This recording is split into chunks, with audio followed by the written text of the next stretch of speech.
Hi everybody, here's question 91 from chapter 7.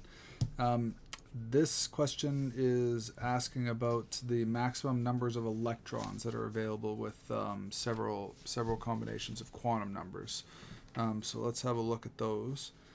So, I mean, well, maybe this doesn't work for the first one, maybe. So the first one is n equals 3 with an L value of 1 and the magnetic number equaling 1, right? So for each of these magnetic numbers, you have this magnetic number is corresponding to each of these orbitals here, like each of the squares. So each of these, you have only two things possible in there, right? So ms can either be positive or minus, whatever number it has, just plus or minus. That's it. That's all. So you can only have two electrons for this combination here.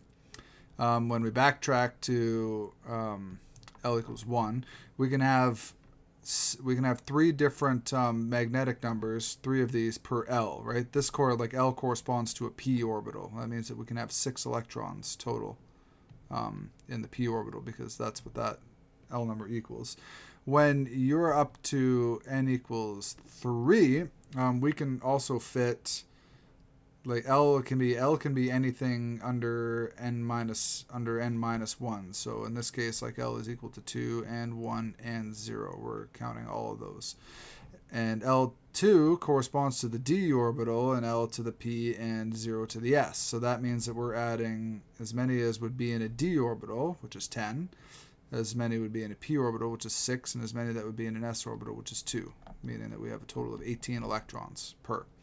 So you could solve this just with the contents of the d's and the p's and the s's here. The p's on their own here, and then here just whatever you can fit in the orbitals themselves. So long as you remember the order of the quantum numbers in which they correspond to, then you'll be okay.